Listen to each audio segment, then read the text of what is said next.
안녕하세요. 반갑습니다. 자, 오늘은 저 419페이지 쪽에 계약의 성립과 관련을 해서 보도록 하겠습니다. 기본적인 것만 일단 먼저 잠깐 보고, 계약이 성립하려면 청약과 승낙이 필요하니까 기본적으로 한 자락 깔고 가겠습니다.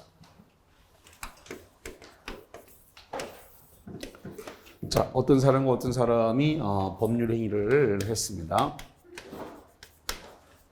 법률행위 이렇게 되면 뭘 한 거라 그랬어요?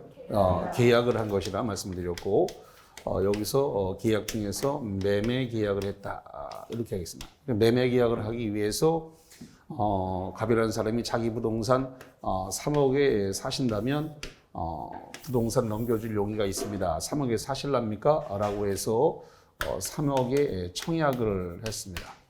그랬더니 그 부동산 3억이면 괜찮네요. 내가 대금을 지급할 용의가 있습니다. 그래서 대금 지급할 용의가 있다고 이렇게 승낙을 했습니다. 그래서 계약은 승낙만 하면 성립을 한다. 그래서 이걸 무슨 계약이라고 해요? 약성 계약이라고 씁니다. 승낙만 하면 계약이 이루어진다. 그래서 지금 보려고 하는 것이 이제 이건데요. 요 청약하고 그다음에 승낙하고 요게 교재가 419페이지 맨 밑에 있는 겁니다. 그 419페이지 맨 밑에 청약과 승낙에 의한 계약 성립인데 매년 출제가 되고 있으니까 보시면 되는데 출제가 매년 되는 것만큼 함정도 좀 까다로운 데가 있어요. 그래서 그 함정을 좀 빠져나가는 걸 좀 잠깐 봐야 될 것 같은데 자, 한번 보겠습니다. 자, 먼저 청약과 관련을 해서 한번 볼까요? 청약이다.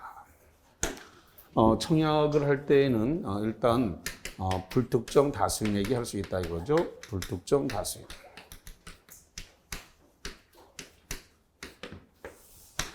여러 차례 한번 말씀을 드렸습니다만은 부산 지하철의 그 지하철 판매하는 그 티켓, 그래서 그 무인 기차표 파는 그 티켓 그거 청약이라고 이렇게 말씀을 드렸습니다. 만약에 그 지금 부산에서 이제 그 아파트를 갖다가 분양한다라고 해서 아파트 분양 공고가 났습니다. 아파트 그 분양 공고는 청약이에요, 청약의 유인입니까?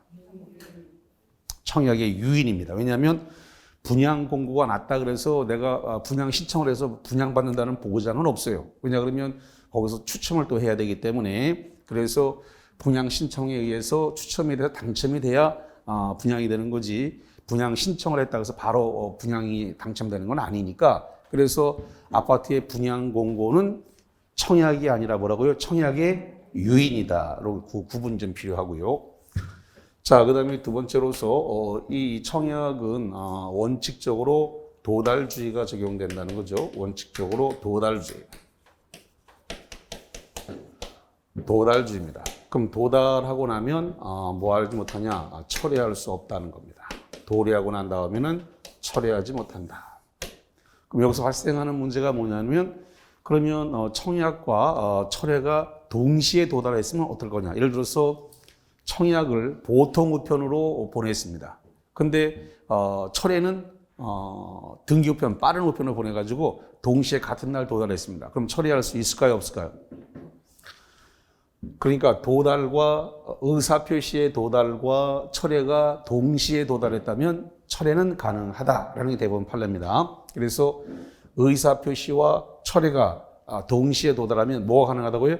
철회가 가능하다. 이렇게 정리를 하고 자, 그 다음에 세 번째로서 사정변경의 원칙, 사정변경인데 사정변경의 원칙이다라고 하는 거. 이게 이제 무슨 소리냐면 의사표시를 발송을 했어요.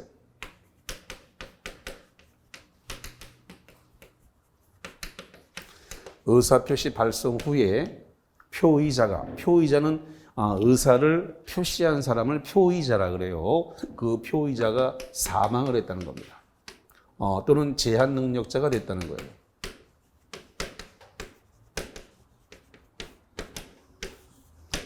의사표시 발송 후에 표의자가 사망하거나 제한 능력자가 됐을 때 그 의사표시의 효력이 어떻게 되느냐는 겁니다. 그랬더니 효력에는 영향이 없다. 이렇게 되어 있습니다.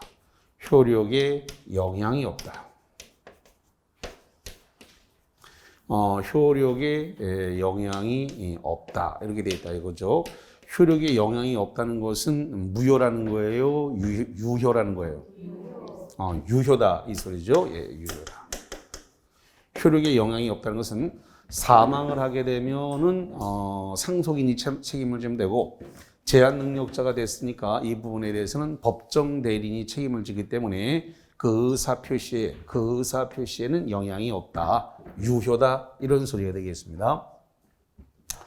자, 그다음에 네 번째로서 지금 의사 표시는 도달주의가 원칙인데 예외적으로 발신주의가 적용되는 게 있단 말이죠. 그래서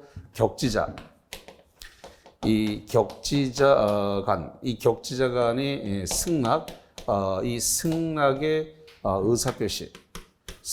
의사 표시를 발송을 해서 이게 도달을 했습니다. 이렇게 도달을 하면, 자, 도달한 것은 예를 들어 가지고 4월 30일 날 도달했고 의사 표시를 발송한 건 4월 28일 날 발송을 했습니다. 그럼 효력 발생 시기는 언제로 본다는 건가요? 4월 28일입니다. 격지자 간에는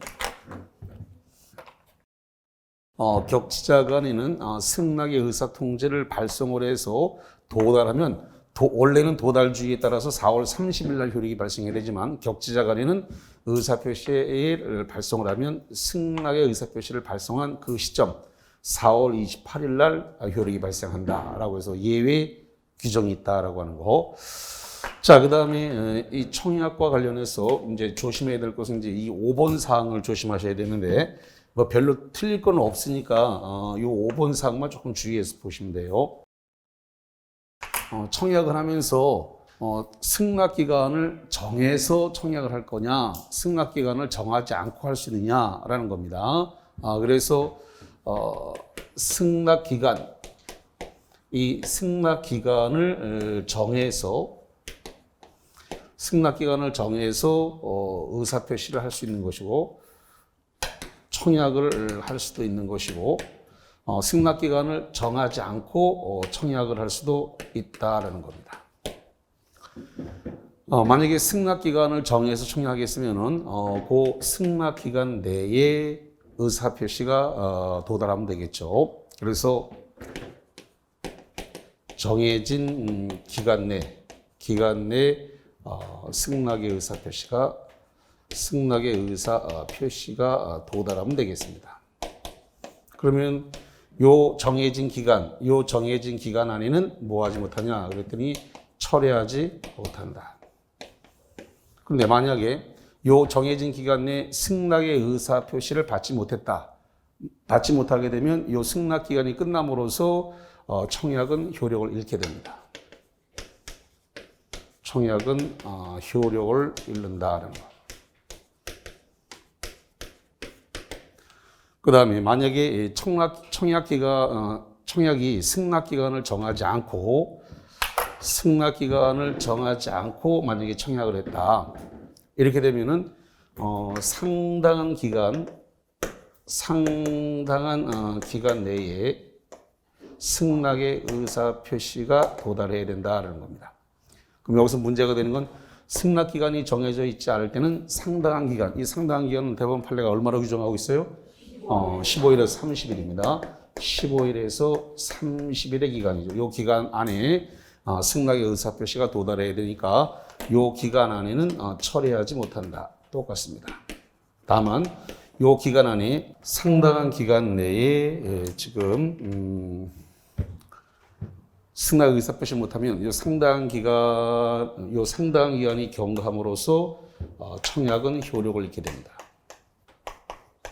청약은 효력을 잃는다. 이렇게 하겠습니다. 그래서 청약은 틀릴 만한 게 5번 빼고는 별로 틀릴 게 없어요. 근데 이 5번은 딱 생각을 잘못하면 시험 문제를 놓칠 수 있습니다. 1번부터 4번까지는 별로 틀릴 사항이 없기 때문에 5번을 좀 주의를 하면 되겠습니다.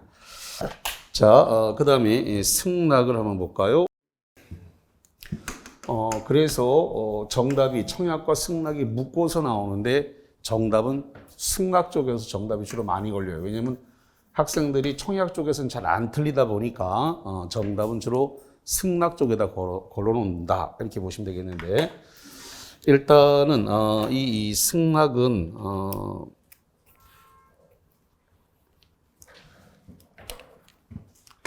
특정의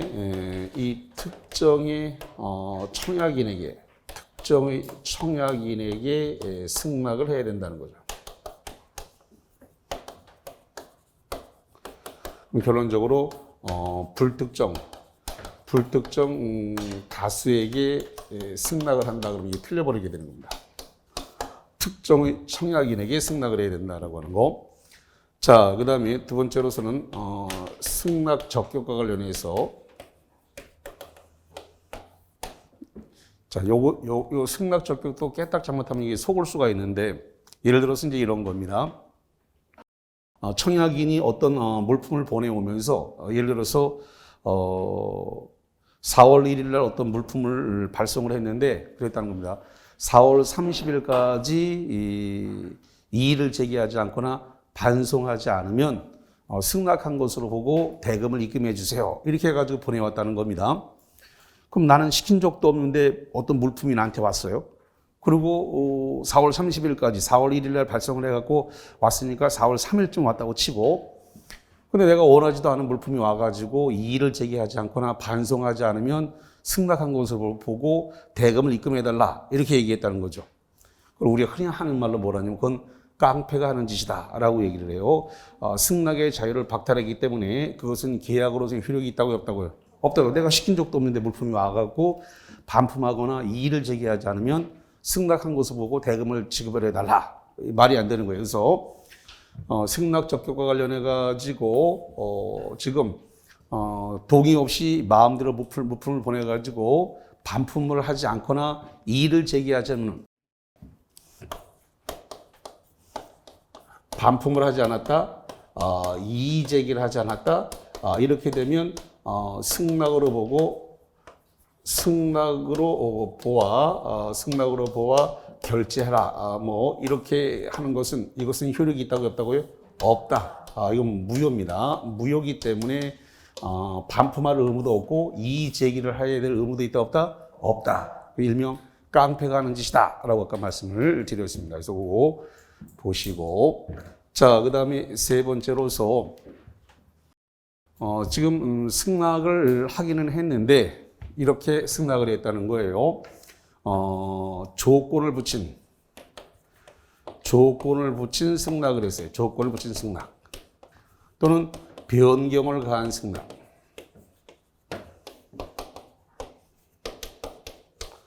지금 3억에 지금 청약이 되어졌어요. 지금 보시다시피 3억의 청약이 되어졌는데 조건을 붙였다는 겁니다.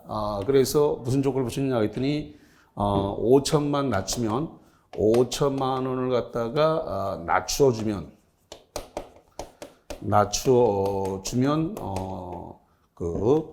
대금을 지급하겠다.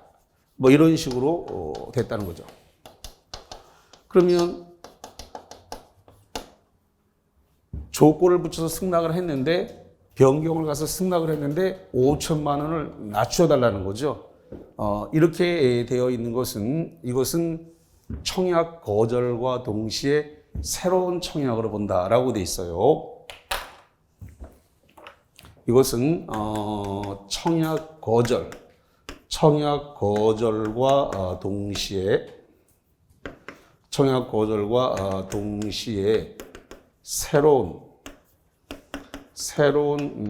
청약으로 본다 이렇게 돼 있습니다. 자, 그래서 조건을 붙인 승낙, 변경을 가한 승낙은 그럼 결론적으로 이 부분에 대해서는 5천만 원을 낮춰달라고 했으니까 2억 5천에 뭐 한 거예요? 새로운 청약이 들어온 겁니다. 5천만 원을 낮춰달라고 하니까 지금 3억에 청약을 했는데 5천만 원 낮춰주면 대금을 지급하겠다. 그럼 계약하겠다는 소리인데 결론적으로 2억 5천에 계약하자는 소리니까 3억에 청약한 걸 거절하고 2억 5천에 새로운 청약을 한 것으로 본다라는 겁니다. 자, 법조문이 이렇게 되어 있는데 시험 문제는 이거를 응용을 해서 내요. 그래서 여기서 이제 학생분들이 많이 틀립니다. 여기서 이제 문제가 응용되기 때문에 여기서 틀리는데 그럼 무슨 문제가 나오냐면 여기서 요 3번에 그래서 요 지문 하나 이렇게 지문 하나 깔고 그다음 그 아래 지문에다가 뭐라고 해놓냐면 이 경우 청약자가 승낙을 하면 계약은 성립된다. 이렇게 시험 문제를 낸단 말이죠. 자, 이 지문은 맞는 지문입니까? 틀리는 지문입니까? 천천히 다시 할게요. 자, 이게 지금 법조문이에요. 법조문. 그래서 조문이기 때문에 법조문이 이렇게 돼 있어요. 여기까지가 이제 스탠다드 표준이에요. 그러면 조건을 붙인 승낙, 변경을 가한 승낙에 대해서 승낙자가 청약 거절과 동시에 5천만 원을 낮춰주면 대금을 지급하겠다. 이렇게 조건을 붙였을 때 이것은 청약 거절과 동시에 새로운 청약으로 보는데 여기에 대해서 청약자가 승낙하면 계약은 성립한다. 이렇게 기출문제가 여러 차례 출제가 됐어요. 자, 이 지문은 파란색으로 쓴 지문은 맞는 지문입니까? 틀리는 지문입니까? 그러면 내가 말할 거예요. 내년에 또 만나요. 이럴 거야. 이 지문은 틀린 지문이 아니라 맞는 지문이란 말이에요. 그래서 별표가 2개 붙어 있어요. 그래서 승부가 나. 지금 이거 갖고 틀릴 사람 안 나와요. 여기서 청약과 승낙은 묶어서 한 문제가 나오는 거기 때문에 이쪽에서는 틀릴 게 없어. 그러니까 여기서는 지문을 깔아주기만 하고 정답은 여기 와서 걸린다. 여기서. 근데 이거를 무슨 말인지를 이해를 못 해가지고 대부분 다 놓치고 온다고. 쉽다라고 착각에 빠져가지고. 근데 사실은 내가 예전 강의할 때 이 이야기를 좀 했었어요. 사실은. 오늘 처음 한 이야기가 아니고. 그러면 무슨 소리인지를 몰라가지고 이 문제를 놓치고 온다. 시험 문제가 그림으로 주면은 맞출 건데 시험 문제는 그림으로 주는 게 아니라 서술형으로 주는 거기 때문에 놓치고 온단 말이죠. 그러니까 공부가 아주 많이 되지 않은 상태에서는 껌빡하고 속아버려요. 자, 그럼 한번 진행해 볼게요. 자, 지금 여기 이 갑을 갖다가 지금 청약자라 그래요, 승낙자라 그래요, 갑을. 3억에 사라 그랬으니까 청약을 했잖아요. 누가 청약했어요? 갑이. 자, 그럼 갑이 청약자네. 자, 그럼 을은 뭐예요? 승낙자잖아요. 승낙자. 자, 3억에 청약을 했는데 을이 지금 대금을 갖다가 5천만 원, 5천만 원을 갖다가 낮추면은 그 대금 지급하겠다. 이렇게 됐단 말이죠. 그럼 이렇게 한 것은 3억이라는 청약에 대해서 거절과 동시에 승낙자가 뭐 한 거라고요? 새로운 청약이라고 해요. 새로운 청약. 이 새로운 청약에 대해서 청약자가 승낙을 하면 계약은 뭐한다? 성립된다. 이 말이에요, 지금 이게. 그러니까 5천만 원 낮추면 좋겠다. 그럼 결론적으로 2억 5천에 새로운 청약을 한 거니까 2억 5천에 대해서 청약자가 승낙하면 계약이 성립되는데 그런 이야기라는 거지. 청약자가 어떻게 승낙을 하지? 청약 거절과 동시에 새로운 청약을 하는데 청약자가 어째 승낙을 하지? 이렇게 되니까 자기 뇌를 꼬아가지고 문제를 놓쳐버리는 거예요. 청약자가 청약한 게 아니라 승낙자가 승낙을 했지만 그건 승낙이 아니라 뭐로 볼 뿐이다? 청약으로 볼 뿐이시죠. 을은 승낙자가 승낙을 했지만 그건 승낙이 아니라 뭐다? 새로운 청약이고 이 청약에 청약자가 승낙을 하게 되면 계약이 뭐가 된다고요? 성립. 청약자가 승낙함으로써 계약이 성립되는 거예요. 여기 청약자가 승낙하면 계약은 뭐다? 성립한다. 맞아버리는 거예요. 근데 대다수가 이걸 놓치고 온다고. 이거를 맞춰야 점수가 70점대로 들어가는 거예요. 이거 하나 무너뜨리게 되면 승부가 나버려요. 승부가. 자, 그 다음 네 번째. 자, 네 번째 한 것은 연착된 승낙이라는데 이것도 많이 틀립니다. 이것도 굉장히 많이 틀려요. 자, 연착된 승낙. 이걸 갖다가 사고에 의한 연착이라는데 사고에 의한 연착이다. 자, 예를 든다면 지금 4월 20일 날 발송을 했어요. 4월 20일 날 발송을 했는데 이것이 5월 1일 날 도달했습니다. 승낙 기간은 4월 30일까지입니다. 승낙 기간은 4월 30일. 그러면 우리나라는 상간 벽서를 포함해서 5일이면 다 들어갑니다. 그런데 4월 20일 날 발송한 것이면 4월 25일이면 상간 벽서 저 울릉도든 제주도든 다 들어가고 남는데 저기 흑산도든 뭐든 다 5일이라면 다 들어갑니다. 근데 4월 20일 날 발송한 것이 5월 1일 날 도달을 했다. 승낙 기간은 4월 30일이었는데 이건 누가 봐도 이건 사고에 의한 연착이란 말이죠. 자, 여기에 대해서 지금 청약자가 지금 연착의 통지를 한 경우와 연착의 통지를 안 한 경우로 케이스가 나눠져요. 자, 시험 문제가 이렇게 나왔습니다. 4월 20일 날 발송을 했고 승낙기간은 4월 30일인데 5월 1일 날 도달했다면 청약자가 연착의 통지를 하게 되면 계약은 성립한다. 이렇게 시험 문제가 나왔습니다.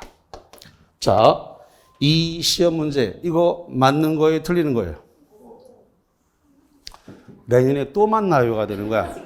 틀린 거란 말이지. 그러니까 실컷 몇 년씩 공부해도 소용이 없다고. 정확하게 안 돼 있으면 계속 당하는 거예요. 계속 당하는 거예요. 지금 벌써 2문제 당했잖아. 벌써 2문제.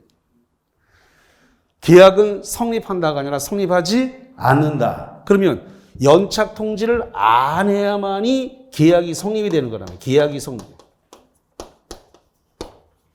연착 통지를 안 해야만이 계약이 성립돼요. 그럼 아직도 일반적 뇌가 일반인들이 하고 있는 사고방식을 아직도 가지고 있는 거예요. 뇌가 법적 마인드, 리갈 마인드가 아직 안 갖춰졌다는 소리예요, 아직도. 지금 연착 2문제 다 속았어, 지금. 자, 그러면 여기 교재를 가지고 확인을 하겠습니다. 자, 그러면 어디를 좀 보시냐면은 424페이지부터 읽어봅시다. 424.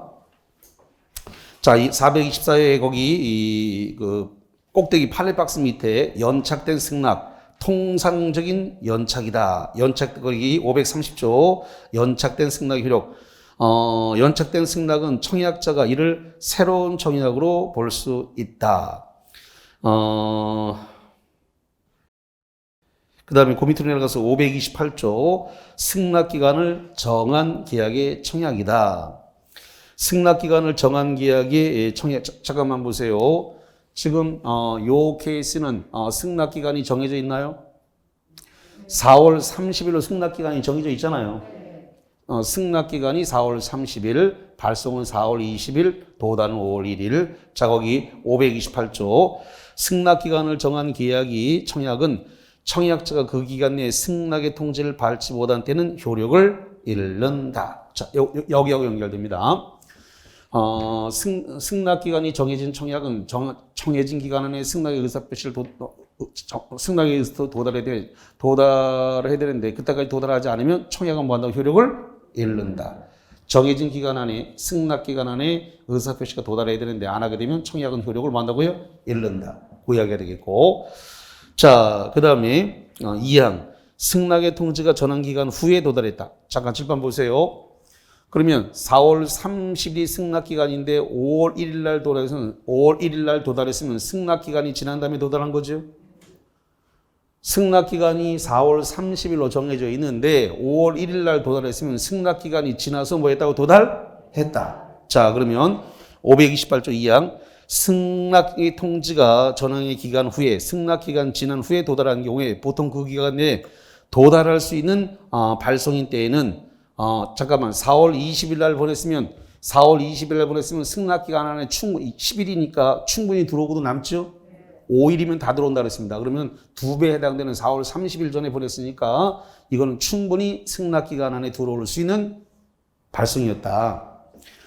자, 그래서 그 기간 내에 도달할 수 있는 발송일 때는 청약자는 지체 없이 상대방의 그 연착에 통지를 해야 한다. 그러나 도달 전에 지연의 통지를 발송할 때는 그러하지 않다. 사망에다 별 붙이고 청약자가 전항의 통지, 그러니까 도달하지 않았다. 그러니까 예를 들어 가지고 승낙기간 안에 도달하지 않았다.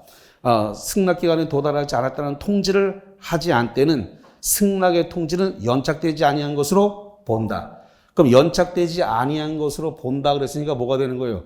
계약은 성립했다. 이 소리가 되는 거예요. 이거 연착 통지를 했을 때 안 했을 때 거기 사망이 나와 있잖아요. 528조 사망이 뭐라고 돼요? 승낙의 연착의 통지를 하지 않으면 계약은 뭐 한다고요? 성립한다. 연착되지 않은 것으로 뭐 한다고요? 본다. 연착되지 않았으니까 뭐예요? 계약은 성립한단 말이에요.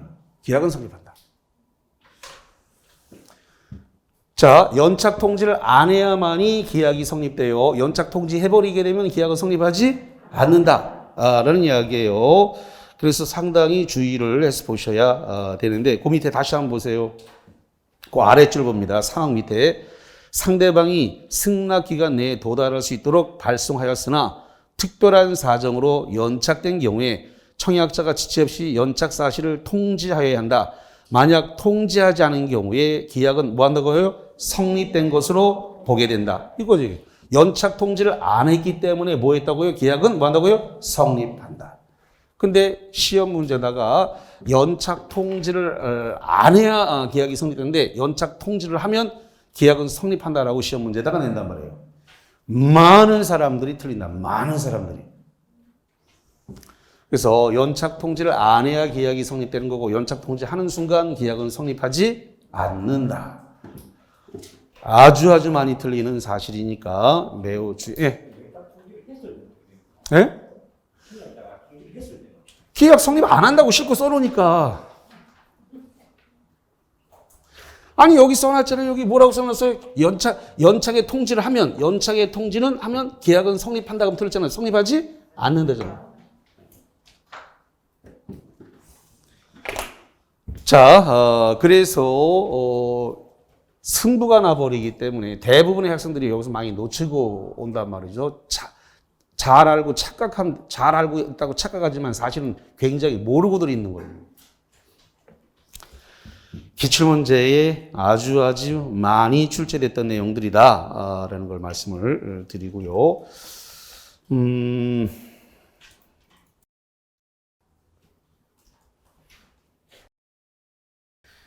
자, 지금 이런 이야기가 하나가 더 있는데 만약에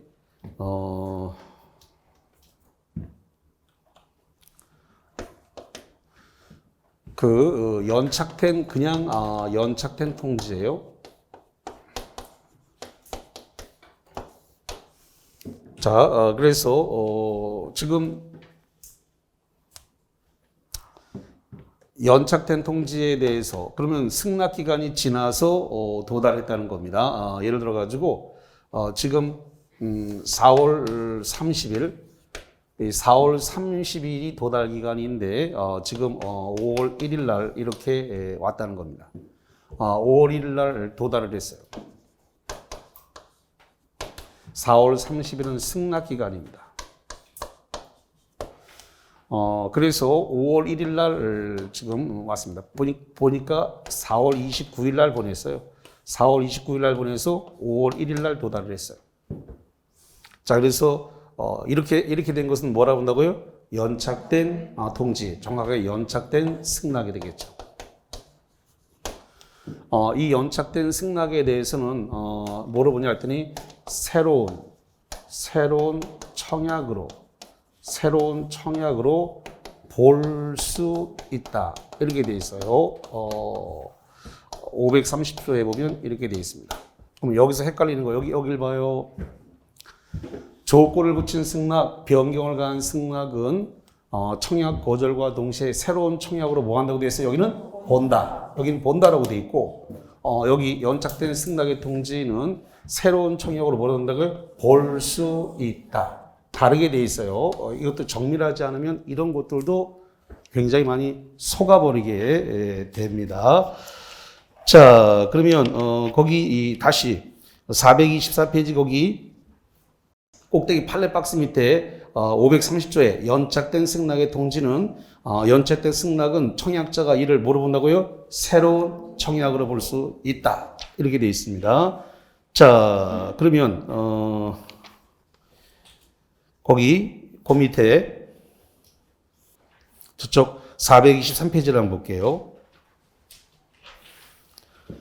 423페이지 맨 밑에 2번 동그라미입니다. 2번 동그라미 변경을 가한 승낙, 조건을 붙인 승낙, 청약의 조건, 기타 변경을 붙인 승낙은 청약으로서의 효력이 생기지 않지만 이러한 승낙은 청약의 거기 현금 외쳐세요. 청약의 거절과 동시에 새로운 청약을 한 것으로 뭐 한다고요? 보고 있다. 그래서 정확하게 이거는 보고 있다라고 안 돼 있고 그냥 본다라고 돼 있어요. 이건 저자가 자기 생각을 좀 붙였는데 보고 있다가 아니라 법적으로 뭐라고요? 본다. 딱 이렇게 돼 있어요. 여기 본다가 정확하게 법조문입니다. 본다. 근데 법조문에다가 왜 자기 생각을 거기다 붙이는 거 534조라고 해놓고서 보고 있다 이렇게 해놨네. 보고 있다가 아니라 뭐라고요? 본다. 본다요, 본다. 물론 보고 있다도 뭐 본다의 뜻이긴 하지만 법조문은 저자가 마음대로 바꾸면 안 돼요. 그냥 법조문은 조문대로 해야지. 그래서 법조문에는 그냥 새로운 청약을 한 것으로 본다, 이제 보고 있다 이렇게 되어 있지는 않아요. 예, 본다예요, 본다. 그럼 여기 다시 봐요. 조건을 붙인 승낙, 변경을 가한 승낙은 청약 거절과 동시에 새로운 청약하는 것을 뭐하고요? 본다고. 그 다음 여기 연착된 승낙의 통지는 뭐 한다고요? 새로운 청약으로 뭐 한다고요? 볼 수 있다.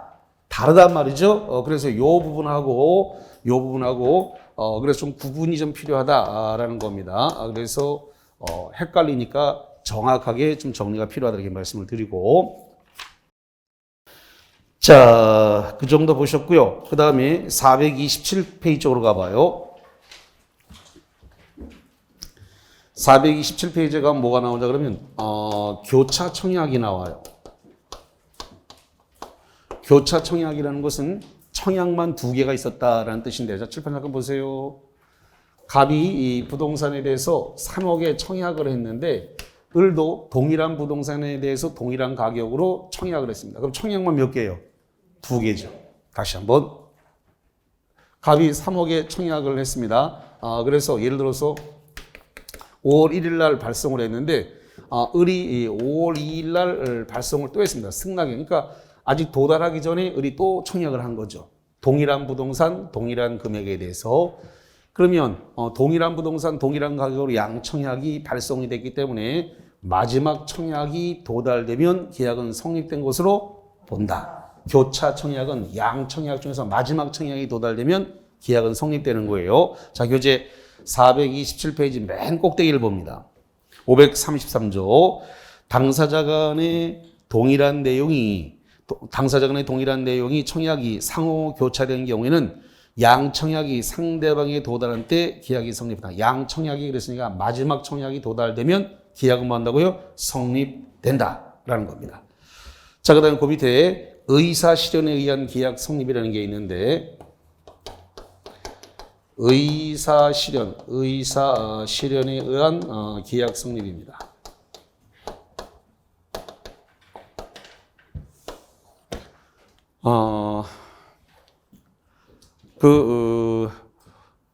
학원에서 공부를 하시던 분이 몸이 안 좋아가지고 저 지리산에 약초를 캐러 갔어요. 그래서 자기 몸도 고친다고. 그래가지고 어느 날 이렇게 한 박스 약초를 보내왔어요. 그 파우치에다가 이렇게 해가지고 그리고 5개다가 샘플 5개 올려가지고 써서 왔습니다. 이거 드셔보시고 아침에 눈도 잘 떠지고 몸도 개뻔하면 이거 5만 원어치니까 사주세요. 이러면서 보내왔다는 겁니다. 그 제가 5개를 이렇게 잘라서 먹어보니까 왠지 눈도 잘 떠지고 몸도 가뿐한 것 같아. 그래서 제가 그 가위로 이렇게 뜯고 그래서 그 다음에 그 파우치 이렇게 파우치 된 걸 갖다가 싹둑 잘랐습니다. 싹둑 잘랐다는 걸 지리산에 있는 약주원이 알아요, 몰라요?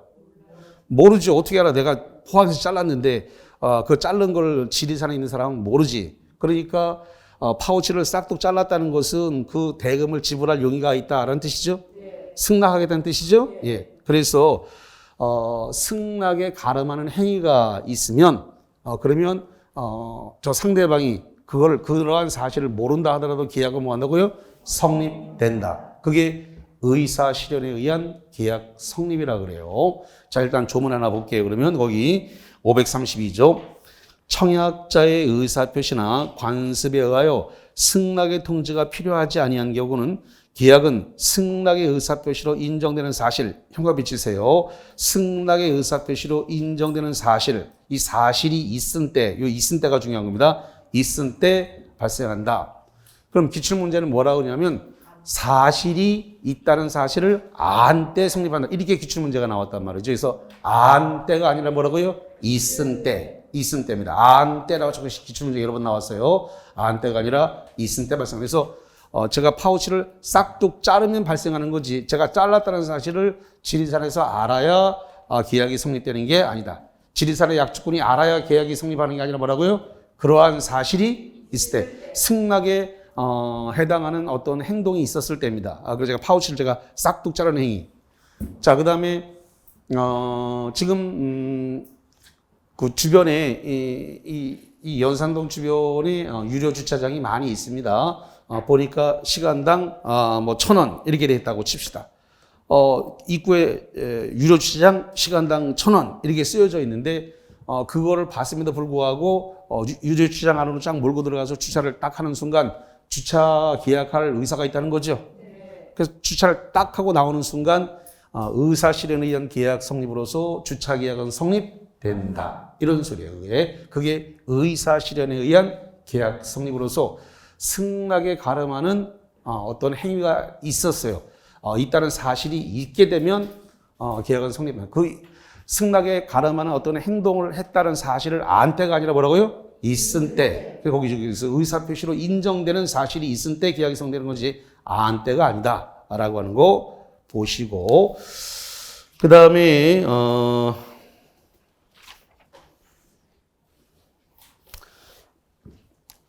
하나만 더 볼게요. 이런 것인데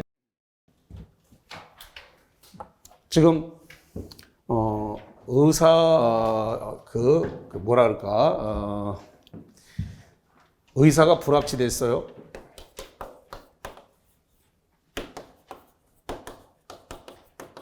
불합치, 다른 말로 불합이라 그래요. 의사의 불합의가 있었다는 거죠. 의사의 불합의는 이것은 계약이 성립되지 않습니다.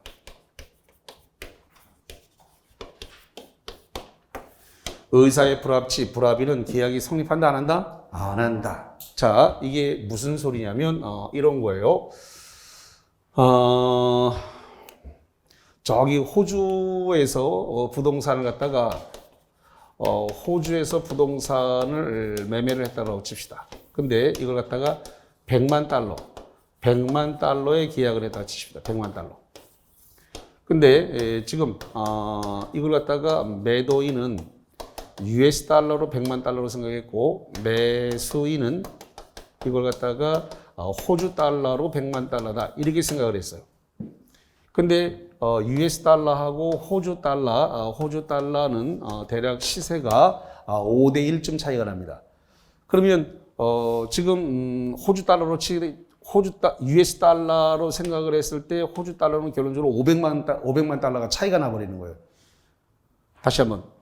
매도인은 US 달러로 100만 달러고 매수인은 호주 달러로 100만 달러로 생각했으니까 시세가 5대 1의 차이가 난다면 그럼 매도인은 호주 달러로 한다면 500만 달러에 팔겠다는 생각이잖아요. 이게 지금 US 달러하고 호주 달러가 달러는 똑같은 달러인데 5대 1의 가치가 우리 지금 원 달러 대 지금 미국 달러로 하게 되면 한 1,200원, 1,100원 이게 나오죠? 그 정도 나오잖아요, 지금. 미국 1달러가 우리나라 지금 현재 1,100원, 1,200원 이 정도 왔다리 갔다리 지금 하고 있는데 그러니까 호주 달러하고는 약 5대 1 차이가 난다는 거예요. 그러니까 한 사람은 그러면 500만 달러를 생각하고 한 사람은 100만 달러를 생각하고 있으니까 엄청난 차이입니다. 그럼 이렇게 되면 의사의 뭐라고요? 불합이. 다른 말로 뭐라고요? 불합치예요. 그러면 계약은 성립한다 안 한다? 안 한다. 계약 불성립이 된다라는 겁니다. 자, 이 정도 보신 상태에서 프린트물을 좀 보겠습니다. 자, 일단은 오늘 메일 정리 노트와 관련해서 1번을 먼저 볼게요. 자, 01번 계약의 성립에 관한 설명 틀린 거 뭐가 틀렸다? 1번 불특정 다수인의 승낙도 유효하다. 여기 봅니다. 승낙은 불특정 다수인에게 승낙하면 안 된다고 돼 있죠. 누구한테 해서요? 특정의 청약인에게 승낙을 해야 되지. 불특정 다수에게 승낙을 하면 안 된다. 그래서 1번 질문이 틀렸습니다. 거기 지금 거기 4번 동그라미와 관련해서 의사 실현에 의한 계약의 체결은 승낙의 의사표시로 인정되는 사실 거기 박스 치세요. 인정되는 사실이 있는 때 성립한다. 그래서 요거 의사 실현에 의한 계약 성립은 승낙이라고 하는 의사 실현에 인정되는 사실 제가 파우치를 싹둑 자르다든가 유료 주차장에다가 주차를 파킹을 했다든가 이러한 사실이 있을 때 성립하는 거다라는 겁니다. 자, 그 다음에 보충 자료 쪽으로 가서 01번 봅니다. 자, 01번 계약의 성립에 관한 설명 중 틀린 것은 뭐가 틀렸을까요? 5번 틀렸습니다. 1번의 격지자 간의 계약은 승낙의 의사표시가 청약자에게 도달하면 발송 시점에 성립하는 이거 격발성이네요. 격지자 간의 승낙의 의사표시가 발송돼서 도달하게 되면 발송된 시점의 계약은 뭐 한다고요? 성립된다. 격발성에 관한 이야기고 두 번째 당사자 사이에 동일한 내용이 교차된 경우에 두 청약이 모두 도달한 때 계약이 성립한다. 그래서 교차 청약은 동일한 내용, 동일한 금액으로 양 청약이 두 개가 동시에 발생을 한 거죠. 그렇게 됐을 때 양 청약이 모두 도달한 때에 계약이 성립됩니다. 마지막 청약이 도달하면 계약은 성립되는 겁니다. 그 다음에 세 번째 청약은 불특정 다수인에게 해야 되지만 승낙은 반드시 청약자에 해야 되겠고 4번 승낙자가 청약과 승낙을 불합치했음에도 합치했다라고 오신한 경우 계약은 성립하지 않는다. 요거 지금 100만 달러로 계약이 됐는데 매도인은 US 달러로 100만 달러로 생각을 했고 호주인은 호주 달러로 100만 달러라고 해서 동상이몽이에요. 지금 100만 달러라고만 생각을 했지 그게 US 달러로 100만인지 호주 달러로 100만인지 물론 호주에 있는 부동산입니다. 그러니까 호주에 있으니까 매수인은 당연히 호주 달러 생각했고 매도인은 미국인이었기 때문에 자기는 미국 달러로 100만 달러 생각을 했습니다. 그래서 서로 동상이몽이 이러는데 이런 경우에는 계약은 성립한다 안 한다? 안 한다. 그래서 의사의 불합이는 계약이 성립되지 않은 거예요. 자, 그 다음 요번 청약자가 청약을 할 때 청약과 동시에 승낙기간을 정한다. 여기 보세요.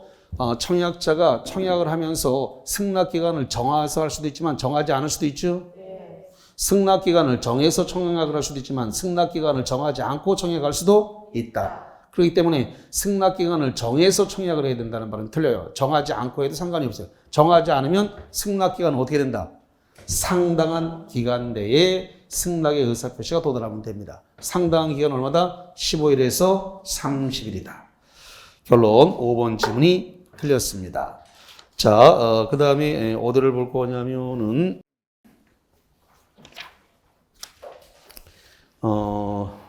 428페이지에 계약 체결상의 과실 책임과 그 다음에 위험 부담을 동시에 보도록 하겠습니다.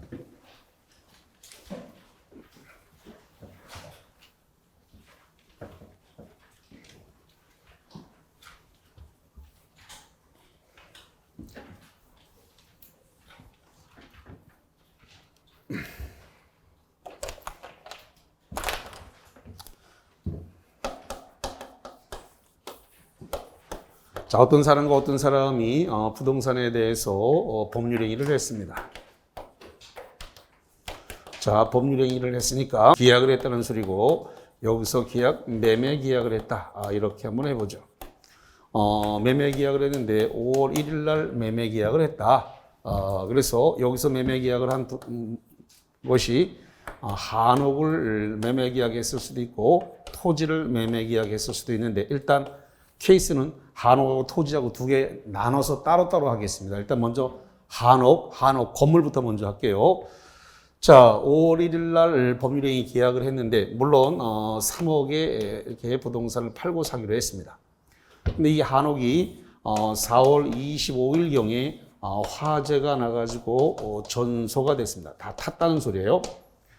그러면 5월 1일 현재 계약서를 쓰는 시점에 한옥이 존재했다 안 했다?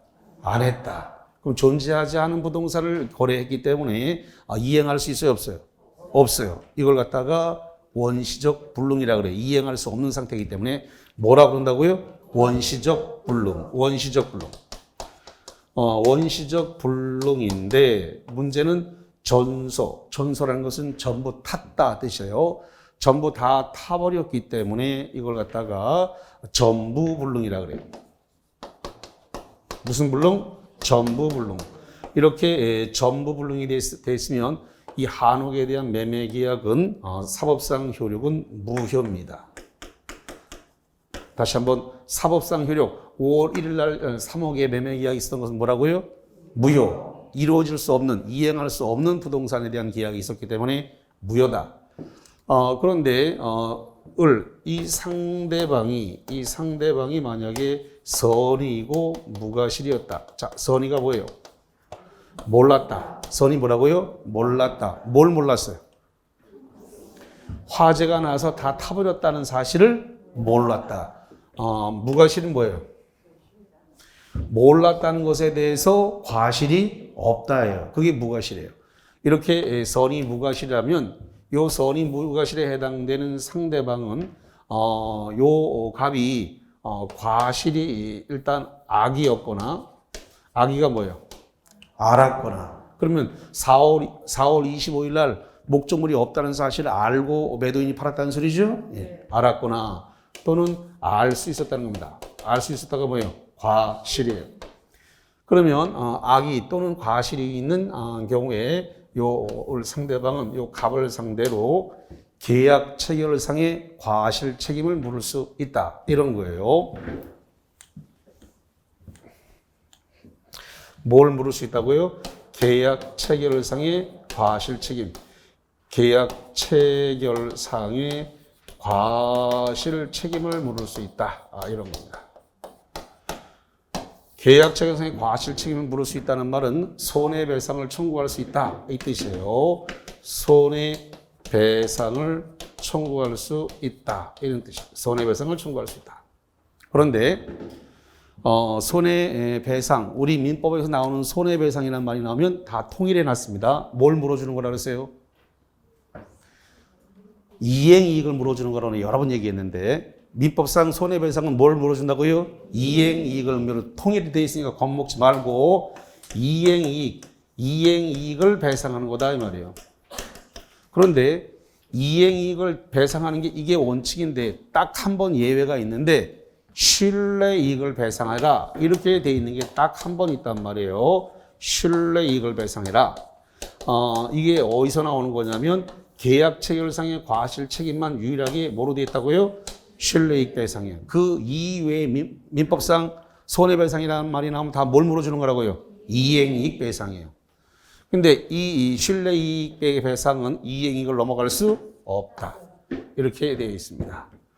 자, 아까 조금 전에 요게 아기가 뭐라 그랬어요? 아기가 알았거나 이런 거 가지고 자꾸 벌벌벌 하면 안 돼요. 알았거나 지금 4월인데 이런 거 가지고 기초에 해당되는 걸 자꾸 하게 만들면 안 됩니다. 자, 그 다음에 과실이 뭐예요? 알 수 있었다. 둘 중에 오하니까 둘 중에 하나입니다. 알 수 있었다. 그래서 알았거나 알 수 있었다면 상대방은 이 매도인을 상대로 해서 손해배상을 청구하는데 손해배상은 어디까지 물어주는 거라고요? 신뢰이익배상이다. 신뢰이익배상은 이행이익을 넘어갈 수 없다. 이렇게 되어 있다 이거죠. 자, 그 다음에, 한옥이 5월 1일 날 계약을 했는데, 지금, 5월 20일경이 나서, 화재가 나서 전소가 됐다. 그러면, 5월 1일 현재, 한옥을 계약할 때는 한옥이 존재하고 있었나요? 네. 계약 당시, 법률 행위 시에는 목적물이 존재하고 있었습니다. 그럼 계약 체결하고 난 이후에 이행기 전에 화재가 나서 목적물이 다 탔네요. 이런 상태를 후발적 불능이라고 해요. 뭐라고 한다고요? 후발적 불능이다. 이렇게 후발적 불능이면 5월 1일 날 계약한 이 법률행위는 유효다, 무효다? 유효. 이게 시험 문제예요. 이게 후발적 불능은 뭐가 된다고요? 유효. 유효다. 후발적 불능은 유효다. 유효. 자, 유효인데 만약에 양 당사자, 매도인이나 매수인 양 당사자 모두에게 귀책 사유가 없다.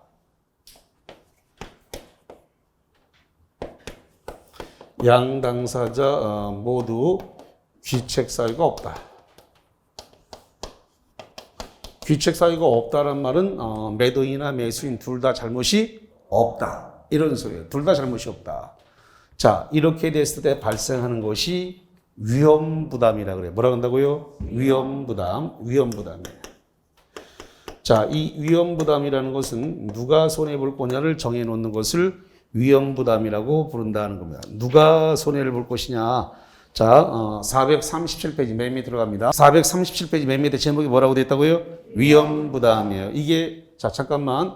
이거를 동시에 하는 이유는 동전의 앞뒷면이기 때문에 동시에 하는 겁니다. 그래서 계약 체결상의 과실 책임하고 여기 나와 있는 위험부담은 동전의 앞뒷면이란 말이에요. 그래서 동전의 앞과 뒤에 해당되기 때문에 바로 같이 묶어서 정리를 해놔야 도망을 안 가요. 따로따로 정리해 놓으면 지금 교재가 따로따로 돼 있고 법도 따로따로 돼 있습니다. 근데 이걸 따로따로 정리하면 안 돼요. 그래서 동전의 앞뒷면이기 때문에 동시에 정리를 해놔야 돼. 그래서 요거는 계약 체결하기 뭐라고요? 계약은 5월 1일이니까 4월 25일은 계약 체결하기 뭐 해줬어요? 전에 발생을 해가지고 전부 다 지금 전소 다 타버린 거고, 이건 계약 체결하고 뭐라고요? 이후.